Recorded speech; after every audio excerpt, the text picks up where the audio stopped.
Start. Mr. Chairman, sir, this Constitution Amendment Bill seeks to make special provisions in the Constitution for a new setup for the administration of the Union Territory of Delhi, including provisions for the establishment of a legislative assembly and a council of ministers responsible to such assembly. Sir, as the House is aware, Delhi is a union territory administered under Article 239 of the Constitution. Under the existing law, namely the Delhi Administration Act 1966, there is a Metropolitan Council with elected members and an Executive Council to assist and advise the administrator in the exercise of his functions. The Metropolitan Council is only an advisory body with no legislative powers. There has been a persistent demand for a representative form of government in Delhi and also for removing problems faced by the common man, such as multiplicity of authorities, the overlapping functions, with a view to finding a permanent solution to the problems. The government appointed a committee on 24 December 1987 under the chairmanship of my honorable friend with wide terms of reference to enable it to suggest remedies for the long-standing problems faced by the people of Delhi. The committee submitted its report on 14 December 1989. The committee had gone into the matter in very great detail and considered the various issues in all their aspects.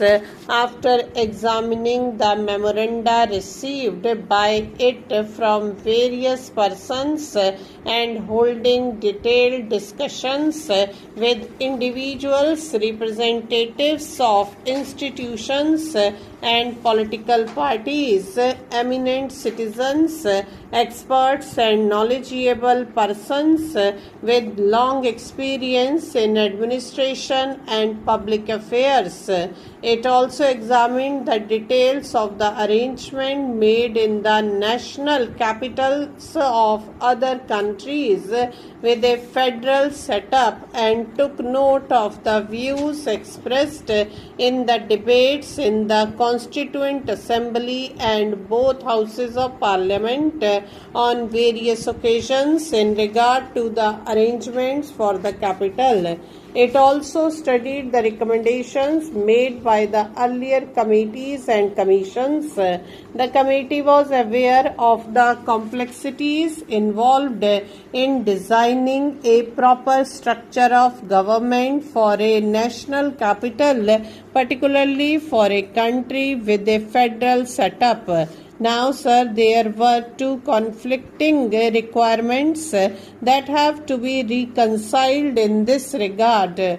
First, the requirement of satisfying the democratic aspirations of the citizens of the capital to govern themselves in consonance with the spirit of the Constitution is very important. Secondly, as has been recognized world over as well as in our country all along, the national government should have sufficient control of the capital city and its administration for discharging its national and international responsibilities and commitments. Further, the effective administration of the national capital is of vital importance to the national government for ensuring the requisite degree of security and administrative efficiency. In addition, there is also the need to preserve the cosmopolitan character of the capital. The report of that committee has attempted to design a governmental structure for Delhi, which would secure a reasonable balance between these requirements.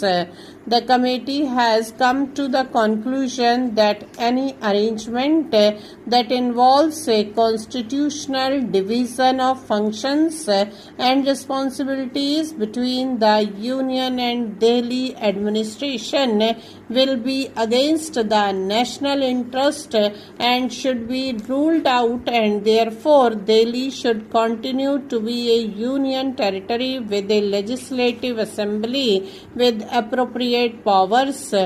It has also recommended that the subject of public order, police and land should be retained with the centre as they are matters of vital importance for which the responsibility cannot be divided. This is also broadly in line with the provisions made in Government of Part C States Act 1951 enacted by the Constituent Assembly sitting as Parliament. The details of the new arrangements for the national capital will be clear from the provisions of the bill, and I do not propose to go over the same in detail because I do not want to take the time of the House for such minute details. After carefully examining the report of the committee and considering all aspects, it has been decided to enact legislation generally on the lines of the recommendations of this committee, and the bill seeks to make appropriate provisions in this regard. As the House may be aware, on earlier occasions, whenever a democratic setup was considered for Delhi, such as under the Government of Part C States Act 1951 and also under the bill introduced in 1978, necessary provisions for a democratic setup were made under a parliamentary law enacted in pursuance of Article 239A. However, in the case of Delhi, which is the national capital, the committee has recommended that the provisions for the democratic setup should be incorporated in the constitution itself with a view to securing a measure of stability and also giving a special status to the national capital. Sir, Delhi as the national capital has a unique status and certain distinguishing features. In view of its importance for the country as a whole, we feel that it should inspire a sense of belonging to all the states. Stop.